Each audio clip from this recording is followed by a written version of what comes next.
Hello everyone. এর আগে আমি তোমাদের আমার দাদার বিয়ের কয়েকটা মিনি ব্লগ পোস্ট করেছিলাম। তার মধ্যে কিন্তু আরেকটা ব্লগ বাকি থেকে গেছিলো, আমার মিস্টেকের কারণে দেওয়া হয়নি। সেটা ছিল আমার দাদার বিয়ের জল সাজতে যাওয়া। তো বন্ধুরা, তোমাদের বলে রাখি, যেদিন আমার দাদার বিয়ের জল সাজতে যাওয়া হয়েছিল সেদিন কিন্তু আমাদের গ্রামের মন্দিরে জল ঢালা ছিল। তো দুটো মিলিয়ে বেশ আনন্দ উপভোগ করেছি। তবে আজকের ভিডিওটা জল সাজার ভিডিও নয়, আজকের ভিডিওটা হচ্ছে আমার দাদার বিয়েতে আমার বৌদি ভাই কী কী গিফট পেলো সেটাই ওপেন করে দেখব। আর ওপেন করার আগে আমি ফার্স্ট শুরু করলাম। তো এই যে দেখতে পাচ্ছ, আমার নতুন বৌদি ভাইকে আমি একটা নোয়া গিফট করেছিলাম। তারপর বেলা গড়াতে আমার বৌদি ভাই, এমনি তো তোমরা সবাই জানো বিয়ের দিন মেয়ে বা ছেলে কিছু না খেয়ে থাকে, উপোস থেকেই কিন্তু বিয়ে করতে হয়। তো আমার বৌদি ভাইকে দেখে কিন্তু তোমরা বুঝতেই পারছো কতটা টায়ার্ড। তো রাত হতে বৌদি ভাই আর আমরা সবাই মিলে বসে পড়েছিলাম যে কি কি গিফট উঠেছে দেখার জন্য। তো এই যে দেখতে পাচ্ছ, এই হচ্ছে আমার ছোট বোন।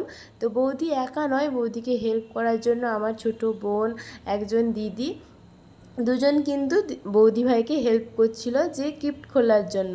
তো প্রথমে যে গিফটটা খুললাম ওখান থেকে কিন্তু বেরিয়েছিল প্রেসার কুকার।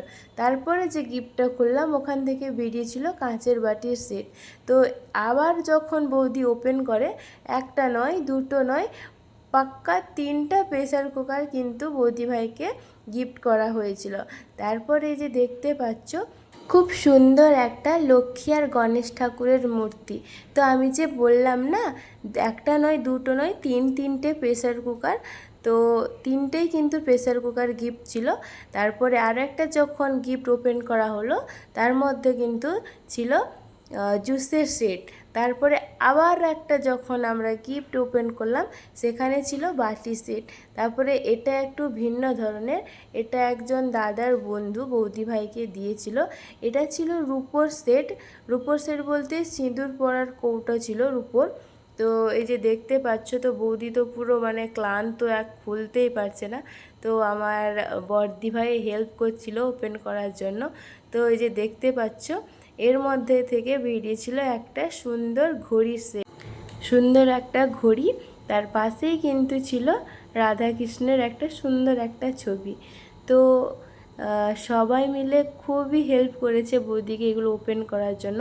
তো শুধু ওই সব গিফট নয়, তার মধ্যেও কিন্তু পেতলেরও কিছু সেট উঠেছিল, যেমন ফুলসাজি, পেতলের গামলা, ঠাকুরের সিংহাসন, আরও অনেক কিছু। তারপরে যে দেখতে পাচ্ছ, বৌদি যেটা ওপেন করলো এর থেকে কিন্তু বেরিয়েছিল টি সেট। টি সেট বলতে কাপ ছিল শুধু। তারপর আবার বৌদি বসে পড়েছে, রীতিমতো যুদ্ধ, এ খুলছে ও খুলছে, সবাই মিলে খুলে যাচ্ছে। তো তারা কিন্তু খুলতে ব্যস্ত আর আমি এদিকে ভিডিও করাতে। তো বৌদি যেটা খুললো ওখান থেকে যে দেখতে পাচ্ছ সুন্দর একটা ঘড়ি। তবে এটাও আরও সুন্দর হয়েছে। এই ছবিটা হচ্ছে দাদার বিয়ের ছবি। তো অবভিয়াসলি ওর বন্ধুরাও গিফট করেছে। তো এক পাশে কিন্তু দাদা বৌদির ছবি আর একটা সাইডে সুন্দর একটা ঘড়ি। তো আমার তো খুব সুন্দর লেগেছে এটা। বাদবাকি আলাদা গিফটগুলোও সুন্দর ছিল। তো তবে তাদের মধ্য থেকেও সামনে যেটা ঘড়িটা দেখলে দাদা বৌদির বিয়ের ছবি আছে, আর এই যে ঘড়িটা, আমার তো অসাধারণ লেগেছে, সিরিয়াসলি অসাধারণ। তো তোমাদের কোনটা ভালো লাগছে বলো। তো তারপরে তো রূপোর সিঁদুর কৌটো কিন্তু দুটো উঠেছিল, এটাও আমার খুব প্রিয় দাদা একজন বৌদি ভাইকে গিফট করেছিল। এছাড়াও ছিল কিছু সোনার গিফট, যেগুলো দেখানো সম্ভব হয়নি। তো তোমাদের কোন গিফটটা সবচেয়ে বেশি ভালো লেগেছে অবশ্যই কিন্তু কমেন্টে জানাও। সো আজকে টাটা, বাই বাই।